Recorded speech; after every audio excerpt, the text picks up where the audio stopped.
Episódio de hoje: Jonathan Celestrino, o maníaco da cruz, nascido em 1992 em Mato Grosso do Sul.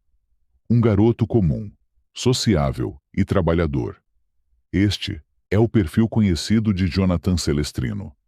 Um adolescente e 16 anos, preso na madrugada de uma quinta-feira, em outubro de 2008.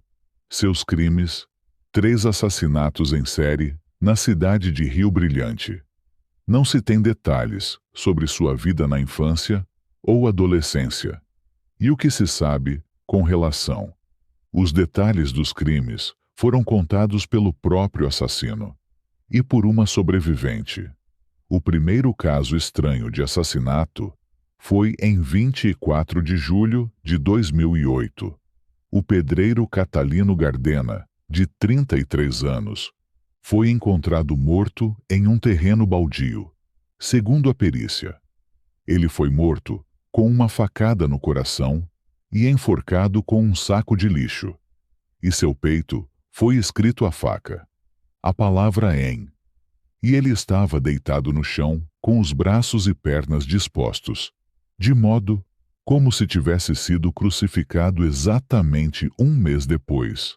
O corpo de Letícia Neves, de 22 anos, foi encontrado a apenas 40 metros de sua casa, dentro de um cemitério, a causa da morte: asfixia causada por estrangulamento. Ela estava despida, deitado em cima de um túmulo também, como se tivesse sido crucificada. As mortes, e como os crimes aconteceram, assustavam os moradores de Rio Brilhante. A polícia ainda não admite a ação de um serial killer, com medo de que o assassino seguisse um padrão de matar. No dia 24 de cada mês, os pais não deixavam suas filhas irem às aulas.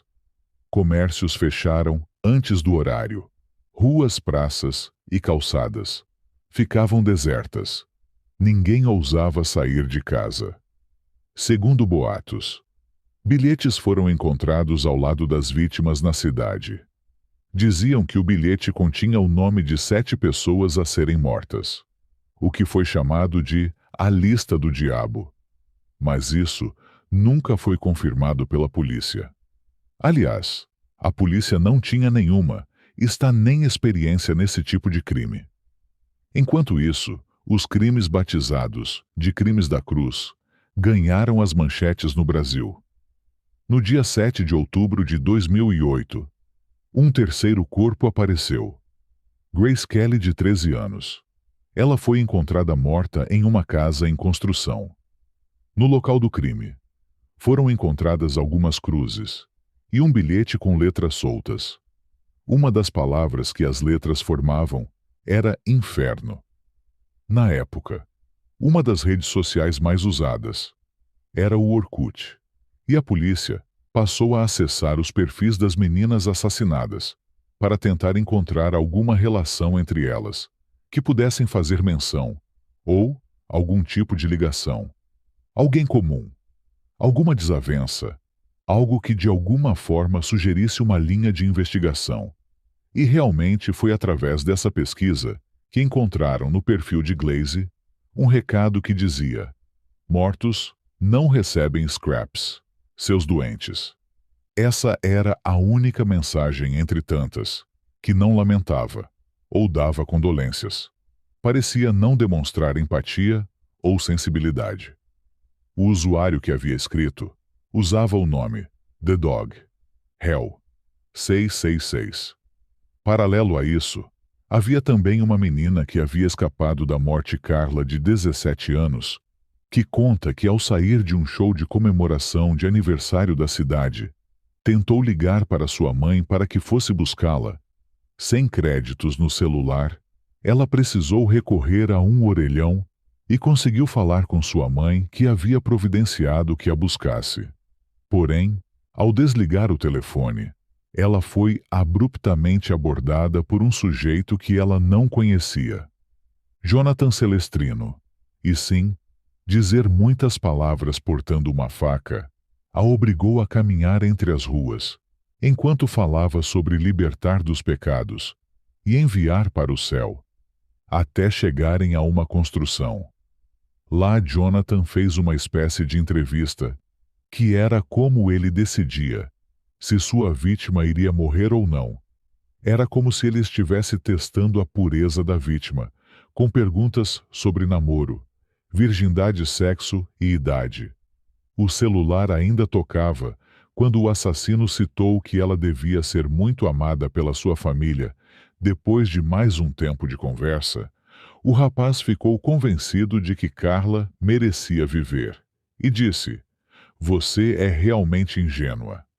Eu saí para matar alguma por aí e encontrei você. Você está livre, voltando ao processo de investigação." Somente um recado suspeito não era incriminador, e a polícia decidiu quebrar o sigilo telefônico de 3. Sequer descobriu-se que um número desconhecido, que não constava na agenda de números do celular da menina, fez algumas tentativas de ligação. Mesmo após a sua morte, não precisou muito tempo para saberem que o número de origem das chamadas pertencia a Jonathan Celestrino, que também era dono do perfil do blog Hell. 666 foi decidido. Então que ocorresse uma busca em sua casa, e logo não havia como o menino dizer que é inocente diante de tantas provas. Possivelmente seus troféus, itens que o serial killer guardam como uma forma de recompensa por seus crimes. Lá foi encontrado um canivete sujo de sangue usado para marcar o peito da primeira vítima, a blusa e o celular de Grace Kelly. Pulseiras de Letícia de Oliveira.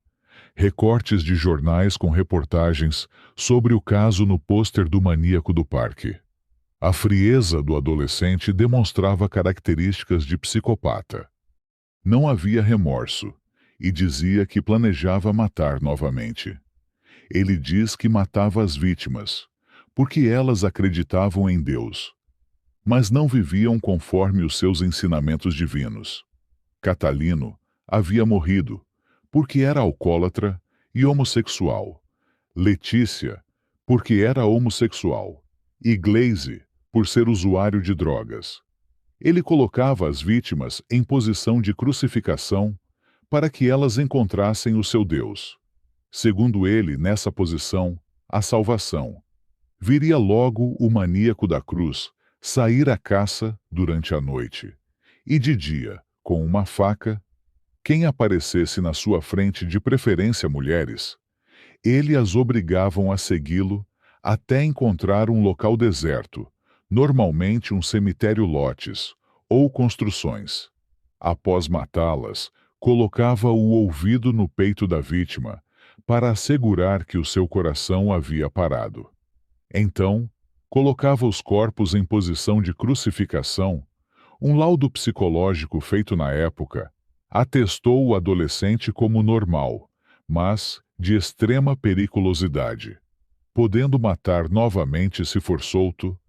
Por ser menor, o maníaco da cruz deveria ficar internado por no máximo 3 anos, segundo o artigo 121. E em hipótese alguma esse prazo deveria ser decidido. E aos 20 anos, ele deveria ter sido solto, no fim de 2011.